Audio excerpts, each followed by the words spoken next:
نور على نور يهدي الله لنوره من يشاء روشنی پر روشنی اللہ اپنے نور کی طرف جس کی چاہتا ہے رہنمائی فرماتا ہے. پروگرام نور اسلام.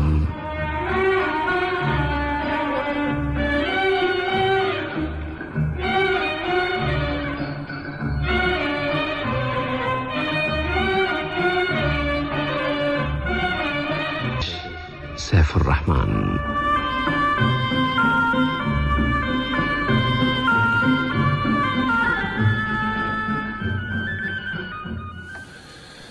بسم الله الرحمن الرحيم. الحمد لله رب العالمين والعاقبة للمتقين والصلاة والسلام على أشرف الأنبياء والمرسلين محمد النبي الكريم وعلى آله وصحبه أجمعين. جمعہ 29 صفر سن 1442 ہجری بمطابق 16 اکتوبر 2020 کی رات اردو ریڈیو سے پروگرام نور اسلام سننے والوں کی خدمت میں محترم مولانا عبدالباسط العمری اور سیف الرحمن کا سلام و تحیات. سامعین، پروگرام کے معمول کے مطابق پہلے حصے میں ٹیلی فون کے ذریعے آپ سامعین کے سوالات وصول کیے جائیں گے اور دوسرے حصے میں ایس ایم ایس پر آنے والے سوالات پروگرام میں شامل ہوں گے.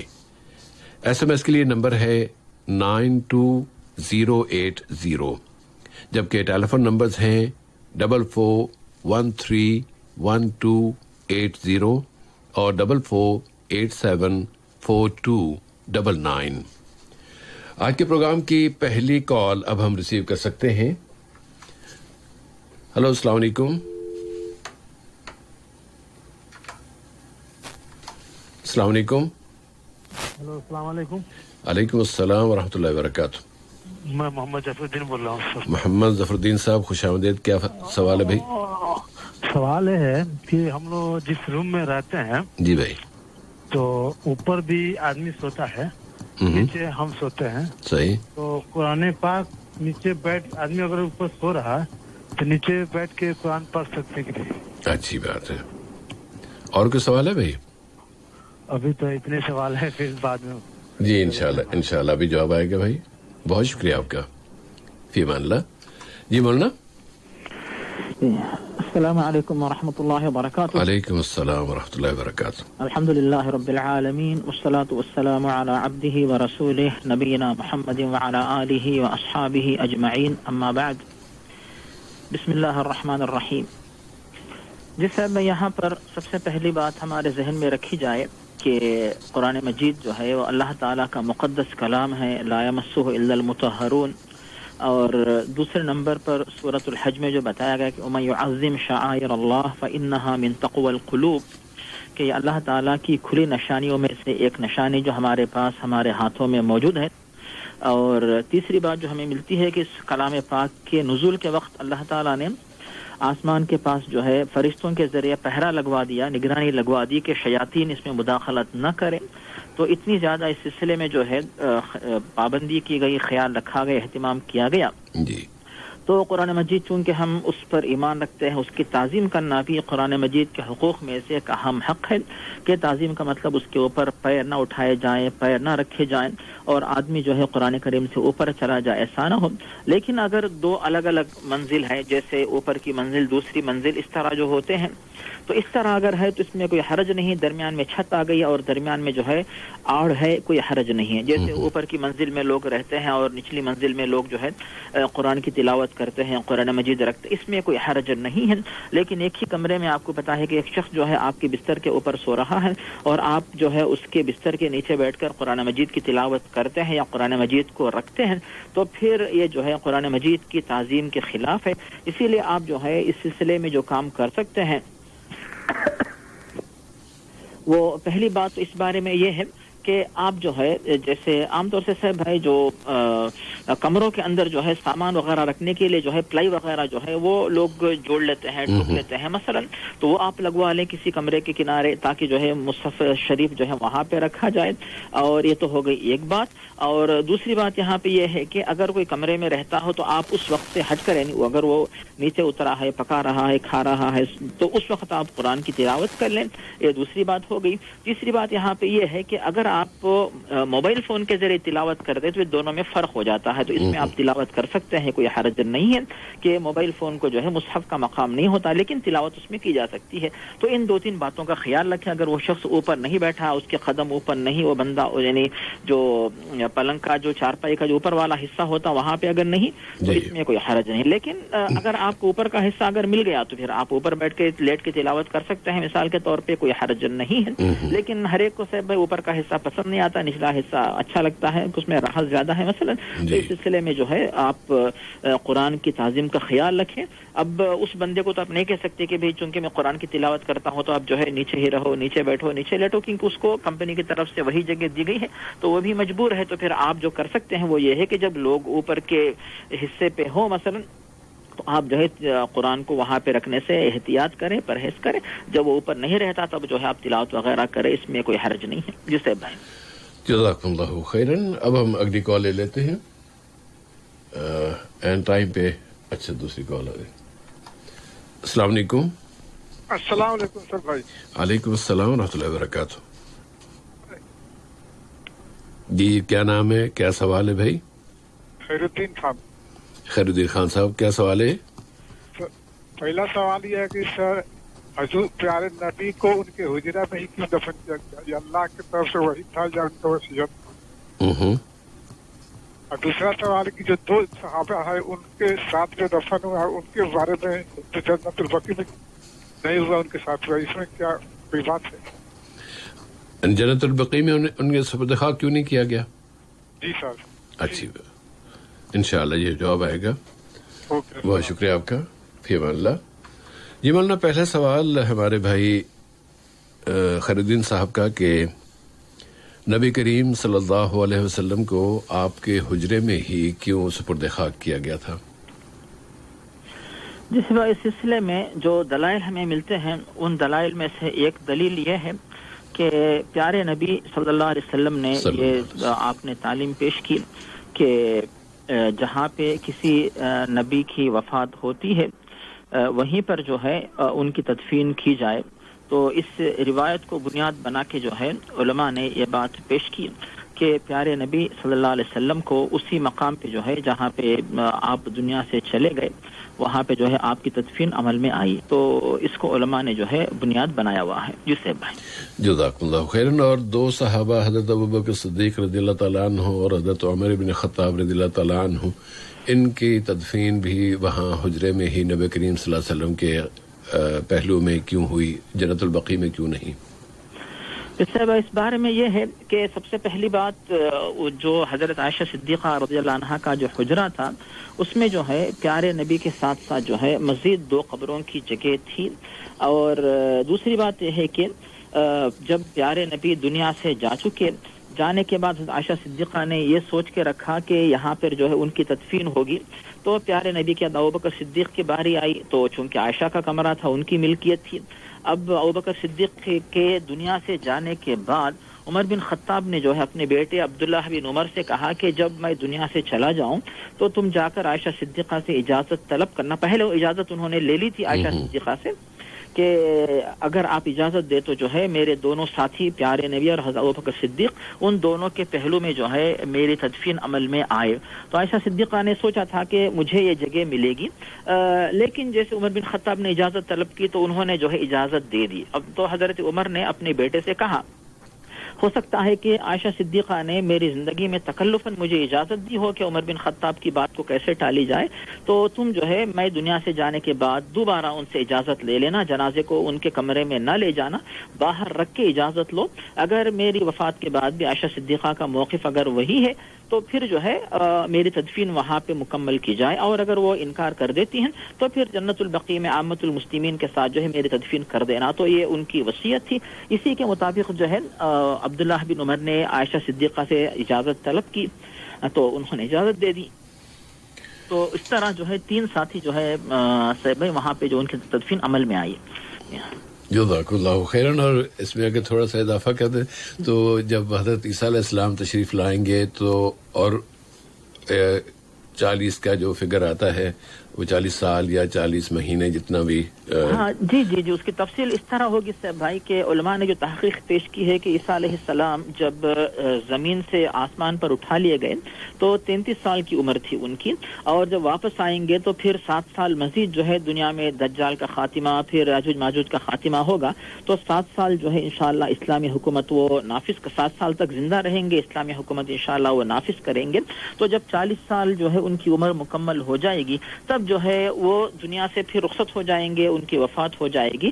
تب جو ہے جو عائشہ صدیقہ کا وہ کمرہ جس میں پیارے نبی حضرت ابوبکر حضرت عمر ہیں، تو وہیں پہ جو ہے ایک قبر کی جگہ جو باقی ہے وہاں پہ حضرت عیسیٰ علیہ السلام کی تدفین جو عمل میں آئے گی. تو یہ مستند روایات میں بات موجود ہے. جس سے بھائی جزاک اللہ خیرن. اگلی کال لے لیتے ہیں. السلام علیکم. ہلو، السلام علیکم ورحمۃ اللہ وبرکاتہ. علیکم السلام ورحمۃ اللہ وبرکاتہ. جی سر جی، میں بول رہا ہوں محی الدین انصاری.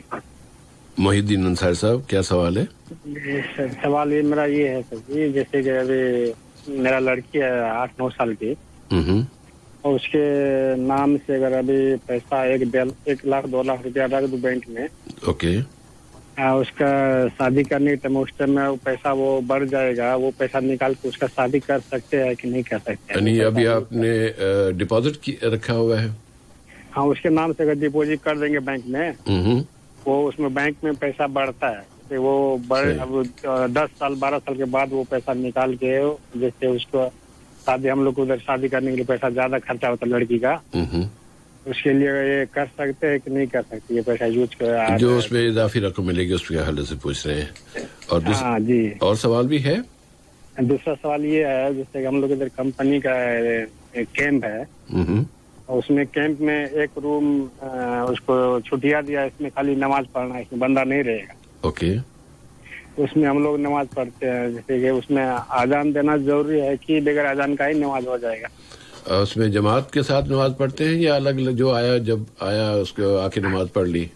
اور جیسے ابھی مغرب عشاء کے ٹائم میں ہم لوگ ڈپٹی سے آتے ہیں تو جماعت کے ساتھ ہو جاتا ہے، بعد آگے دن میں تو آدمی نہیں رہتا ہے تو ویسے اس میں نماز نہیں ہوتا ہے، اس لیے نماز اذان دینا ضروری ہے کہ نہیں دینا ضروری ہے؟ انشاءاللہ ابھی جواب آئے گا. بھائی بہت شکریہ آپ کا.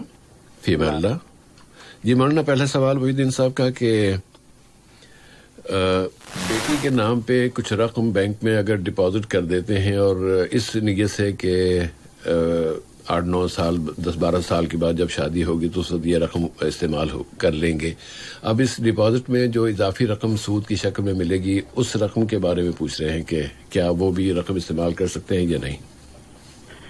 جی صاحب ہے، چونکہ بنیادی طور پر جو بات ہم پیش کر سکتے ہیں وہ یہی ہے کہ یا ایھا الذین آمنوا اتقوا اللہ وذروا ما بقی من الربا ان کنتم مؤمنین، کہ ایمان والو اللہ تعالیٰ سے ڈرتے رہو اور سود کا لین دین جو ہے وہ ختم کرو، اس سے باز آ جاؤ. اور صحیح مسلم میں حضرت جابر کی جو روایت ہے جس میں پیارے نبی واضح فرماتے ہیں کہ اللہ تعالیٰ کی ناراضگی ان تمام لوگوں پر نازل ہوتی ہے کہ سود جو کھائے، دوسروں کو کھلائے اور سود کے لین دین کے سلسلے میں لکھنے کا کام کرے اور جو گواہی دے، سب کے سب جو ہے وہ گنہگار ہوتے ہیں.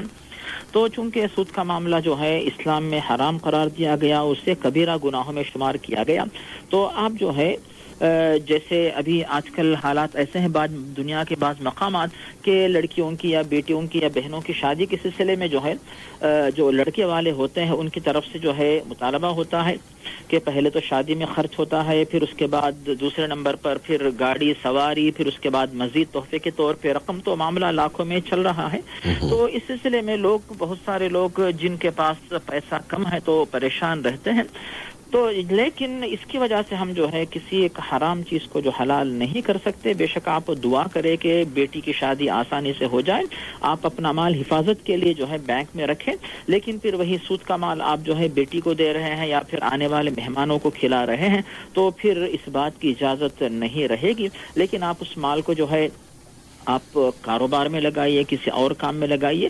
تو اس طرح جو ہے, اور ابھی سے جو ہے آپ بیٹی کے نام سے کچھ سونا وغیرہ خرید کے رکھ لیجئے مثال کے طور پر, جو کہ اگر وہ نصاب کو پہنچتا ہے زکوٰۃ دے گی, اور نصاب کو نہیں پہنچتا ہے تو پھر اس پہ زکوٰۃ واجب نہیں ہوگی.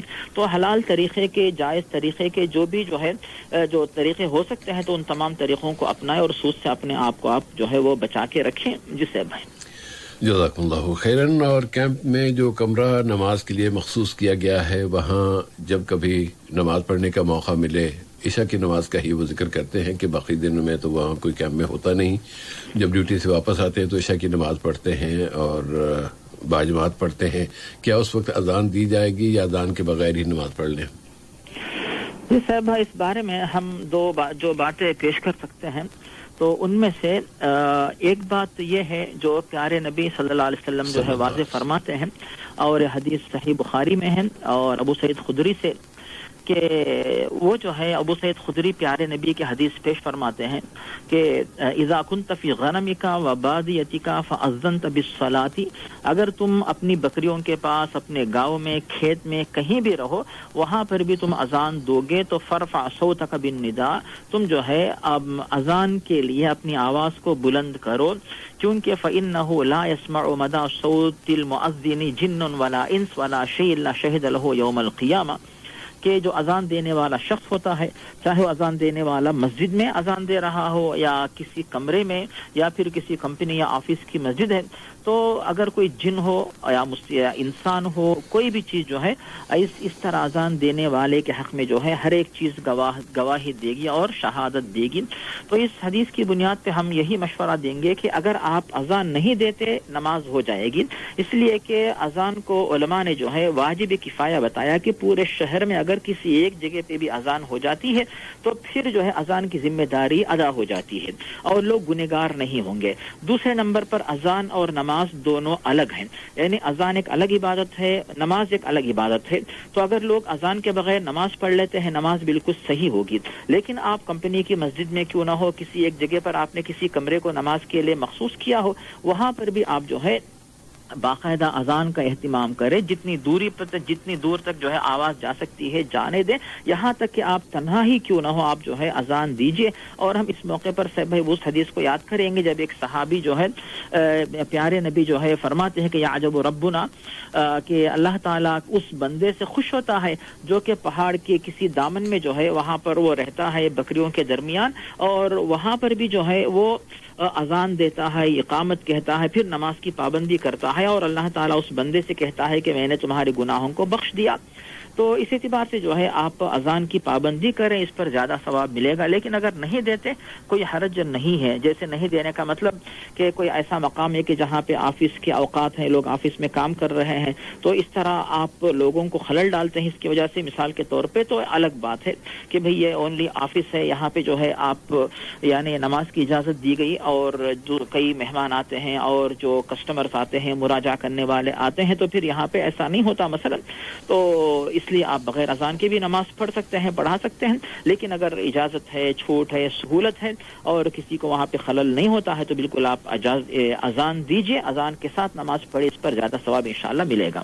جس سے انشاءاللہ. مطلب ایک چھوٹی سی تجویز ذہن میں آئی ہے اس کے ساتھ ہی ہمارے محی الدین صاحب سے کہ محی الدین بھائی, اگر آپ نماز پڑھنے لگے, عشاء کی نماز آپ وہاں پڑھ رہے ہیں نا, تو کمرے کے اندر اذان دینے کی بجائے کمرے کے دروازے کے یعنی باہر کھڑے ہو کے اذان دے دیں, آواز دور تک جائے گی, اتنی زیادہ نیکی مل جائے گی. جی صاحب, جتنی مخلوقات زیادہ سنیں گی ان کی آواز کو جو ہے اتنا ہی زیادہ جو ہے ثواب ان کو ملے گا, اتنی مخلوقات ان کے حق میں جو ہے گواہی دیں گے انشاءاللہ تعالی. اگلی کال لیتے ہیں. السلام علیکم. ہلو السلام علیکم. وعلیکم السلام ورحمۃ اللہ وبرکاتہ. شیخ نور اللہ. جی شیخ صاحب, ایک سوال تھا جو حضرت محمد صلی اللہ علیہ وسلم کی زندگی میں, جی خدا نہ خواستہ میں پوچھ رہا ہوں, غلط نہ سمجھیں, کوئی نہیں, کوئی مسئلہ نہیں ہوگا انشاءاللہ. نبی صلی اللہ علیہ وسلم کا خون زمین پہ گرا تھا کیا اپنی زندگی میں؟ جنگ میں ہو، کہیں باہر ادھر ادھر، ایسا کوئی مسئلہ ہوا تھا؟ جی ضرور ضرور جی ضرور. ایک اور سوال ہے کہ یہ جو خبریں بناتے مطلب جب مرنے کے بعد کرتے ہیں نا، جی جی، تو وہ خبر کو پکا بنا دیتے ہیں بہت سارے لوگ. میں دیکھا ہوں کہ اس کو مزار کے جیسا ٹیل ڈال کے بنا دیتے ہیں، جی بہت اسٹائل بنا کے. صحیح. تو یہ سب کرنا جائز ہے یا ناجائز ہے؟ انشاءاللہ کیا کرنا ہے مطلب؟ جی انشاءاللہ ضرور جواب آئے گا ابھی. جی ضرور ابھی جواب آئے گا، دونوں سوالوں کا آئے گا. جی شیخ صاحب بہت شکریہ آپ کا، فی امان اللہ.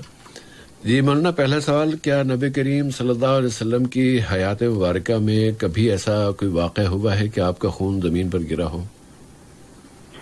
جی صاحب، اس سلسلے میں جو ہے جب ہم جو مستند سیرت کی کتابیں ہیں جیسے البدایہ والنہایہ حافظ ابن کثیر کی اور امام ابن ہشام کی جو سیرت ابن ہشام ہے مثال کے طور پر، تو ایسی بہت ساری مستند کتابیں ہیں. اور اگر آپ اردو میں مطالعہ کرنا چاہیں تو الرحیق المختوم وغیرہ اور رحمت للعالمین جو محمد قاضی سلیمان سلمان منصور پوری وغیرہ کی جو مختلف متعدد کتابیں ہیں، تو ان کا مطالعہ کرنے سے جو ہے یہ بات ہمیں ملتی ہے کہ پیارے نبی صلی اللہ علیہ وسلم کا جو خون ہے تو 2-3 دفعہ جو ہے زمین پہ آیا. ان میں سے ایک تو وجہ یہ ہے کہ آپ نے جو کئی دفعہ جو پچنا آپ نے لگوا لیا تھا، تب بھی تو آپ کا خون جو نکلا پھر اسے پھینک دیا گیا. اور یہ بات ہمیں حدیث میں ملتی بخاری کی، جبکہ عرفات کے میدان میں آپ نے جو ہے پچنا وغیرہ لگوا لیا تھا. تو ایک دلیل ہمیں ملتی ہے. اور دوسری بات جو ہے، جو سفر طائف کے موقع پر جو ہے جب آپ تشریف لے گئے تاکہ دین اسلام کی دعوت ان کو دی جائے، دین اسلام جو ہے چونکہ اہل مکہ نہیں مان رہے تھے، چلو اہل طائف مان لیں گے، تو وہاں کے جو سردار تھے انہوں نے مذاق اڑایا اور جو شریر لڑکے تھے ان کو پیچھے لگا دیا. اور شریر لڑکوں نے جو پتھروں کی بارش برسائی تو پتھروں سے جو ہے پیارے نبی کو زخمی کر دیا اور پیارے نبی کے جسم سے جو ہے خون بہہ کر آپ کے جوتوں میں چلا گیا، یہاں تک کہ آپ کے جوتے جو ہے آپ کے پیروں میں جو ہے چپک گئے. اتنا زیادہ جو ہے آپ کا خون بہا، یہاں تک کہ آپ بے ہوش ہو کے گر پڑے. تو آپ کے ساتھ جو آپ کے خادم تھے حضرت زید ابن حارثہ، انہوں نے اٹھایا اور لے جا کر جو ہے ایک انگور کے باغ میں آپ کو لٹایا. پھر اس کے بعد آپ کو ہوش آیا. تو ایک قصہ جو ہے وہ یعنی اور بھی جو ہے اس میں تفصیل ہے. اختصار کے ساتھ یہ ہے کہ وہاں پر بھی جو ہے پیارے نبی کا خون بہا تھا. اور دوسرے نمبر پر ایک اور جو دلیل ہمیں ملتی ہے غزوہ احد کے موقع پر. جی صاحب، تو احد کے موقع پر جبکہ پیارے نبی نے صحابہ سے کہا کہ ہم لوگ مدینے میں رہ کر دشمنوں کا مقابلہ کریں گے، لیکن بعض نوجوان شباب تھے جو جوش والے تھے زیادہ، جو جنگ بدر میں شریک نہیں ہوئے، انہوں نے کہا کہ نہیں ہم باہر جا کے دشمن کا مقابلہ کریں گے.